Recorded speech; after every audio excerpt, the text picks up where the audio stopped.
Oke, assalamualaikum warahmatullahi wabarakatuh. Baik anak-anak, hari ini kita akan melanjutkan materi di bab 2 kita, yaitu tentang masalah sosial. Nah, untuk tujuan belajar kita adalah seperti ini. Yang pertama, kita harus memahami tentang konsep masalah sosial. Yang kedua, nanti kita bisa mendeskripsikan apa itu partikularisme kelompok dan dilema. Kemudian yang ketiga adalah mengidentifikasi jenis permasalahan sosial. Yang keempat adalah dampak permasalahan sosial. Dan yang terakhir ini adalah upaya penyelesaian dalam menghadapi atau menyelesaikan permasalahan sosial. Oke, kita awali dulu materi permasalahan sosial ini dari sebuah definisi. Nah, jadi gini ya, yang namanya kita itu hidup di lingkungan masyarakat yang mana kita selalu membutuhkan orang lain. Yang jelas harapan dari sebuah masyarakat itu adalah ingin di dalam kehidupannya itu selalu bersifat harmonis. Ketika kita berinteraksi dengan orang lain, pasti kita tidak lepas dengan adanya sebuah nilai dan norma yang akan terus mengarungi dan mengikat kita. Harapannya ketika kita kemudian nanti berkomunikasi, berhubungan dengan orang lain untuk memenuhi segala kebutuhan kita, itu selalu bersifat harmonis dan berjalan normal. Itu harapan, tetapi realita dan kenyataannya nanti di dalam kehidupan itu tidak seperti itu. Pasti akan ada beberapa permasalahan, baik itu yang disebut dengan masalah kecil ataupun masalah besar, bahkan akan menjadi masalah bersama, masalah semua orang, dan akhirnya itulah yang kemudian nanti menjadi sebuah masalah sosial. Nah, kalau kemudian dari pendahuluan tersebut, anak-anak nanti membaca di buku, anak-anak akan menemukan beberapa definisi kelompok sosial dari beberapa tokoh. Anak-anak bisa baca sendiri di buku, sudah ada. Nah, di sini Pak Farul hanya ingin menyampaikan bahwa masalah sosial itu nanti bisa diarahkan ke dalam masalah masyarakat karena sifatnya umum. Nah, masalah masyarakat itu bagaimana? Jadi definisi dari masalah masyarakat itu macam-macam gejala di dalam kehidupan yang nanti akan mengganggu kelanggengan dalam masyarakat. Jadi kelanggengan itu keutuhan, kebersamaan yang kemudian harus ada di dalam masyarakat nanti akan menjadi sebuah permasalahan. Nah, masalah sosial itu juga diartikan oleh salah satu tokoh sosiologi Surjono Sukamto sebagai ketidaksesuaian atau ketidaksamaan antara unsur kebudayaan dan unsur di dalam masyarakat yang nanti akan bisa berbahaya di dalam kelompok masyarakat tersebut, sehingga menyebabkan kepinjangan ikatan. Sama aja artinya dengan bagaimana kemudian masalah sosial itu diartikan sebuah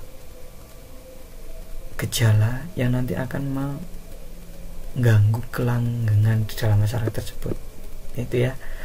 Cirinya di sini Pak Fal tulis ada 4. Masalah sosial itu punya ciri sesuatu atau gejala yang tidak dikehendaki.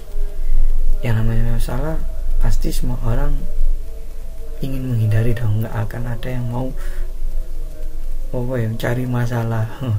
Ada temen yang mau cari masalah, nah, ini berarti dia itu bersifat yang abnormal. Nanti ada yang ketiga itu ya. Yang kedua, bersifat negatif dan merugikan, pasti masalah ya. Kemudian yang ketiga, bersifat patologis, penyakit dan abnormal. Jadi masalah itu tidak normal, sehingga kalau ada teman tadi itu yang selalu pengen bermasalah, nah itu berarti dia nggak anormal itu. Jadi harap dijauhi biar kita nggak nanti terus masuk ke dalam sebuah masalah. Yang berikutnya, karena dia nggak normal, bersifat menyimpang dari apa? Nilai dan norma, pasti sakit. Terus terakhir adalah immoral itu tidak bermoral dan berlawanan dengan hukum serta destruktif. Masalah sosial itu akhirnya nanti bisa destruktif, merusak. Cirinya gitu. Nah, sekarang kita bahas masalah sosial lebih luas. Masalah sosial itu punya elemen. Nah, elemennya ada objektif dan ada subjektif. Elemen yang objektif itu elemen yang menyangkut dengan suatu kondisi sosial yang bersifat universal. Nah, gini ya, masalah sosial yang objektif ini adalah masalah sosial yang secara umum satu dunia itu mengakui itu sebuah masalah. Tetapi kita kadang ya karena udah umumnya seperti itu terbiasa gitu ya, sehingga kadang ya udah itu masalah biasa aja gitu kan, kita tidak punya inisiatif untuk mengatasi dan lain sebagainya. Jadi ini objektif, semua orang satu dunia menyetujui bahwa itu masalah. Tentu kalau ada berita perang, ada berita kemiskinan, human trafficking, itu kita akan melihat itu masalah ini. Tapi kita kadang biasa di mana-mana pasti ada gitu lah. Ya ada cara, solusi dan lain sebagainya, tapi kayaknya ya segitu-gitu aja. Ketika elemen objektif seperti itu. Yang kedua, ada elemen subjektif, elemen yang menyangkut keyakinan golongan masyarakat tertentu bahwa kondisi itu berbahaya dan harus diatasi, sehingga dia bersifat relatif. Ada suatu masyarakat yang menganggap bahwa kondisi itu masalah, ada masyarakat yang menganggap kondisi tidak masalah. Nah, contoh kalau ada kejahatan, ada narkoba, ada polusi di sekitar kita, ini kan sebuah masalah bagi kita, tapi bagi orang lain itu belum tentu dianggap masalah gitu. Jadi dia relatif. Saya pernah ngasih contoh, ada beberapa wilayah yang kemudian menganggap generasi muda yang merokok itu biasa gitu. Jadi ada anak jalan-jalan rokokan biasa.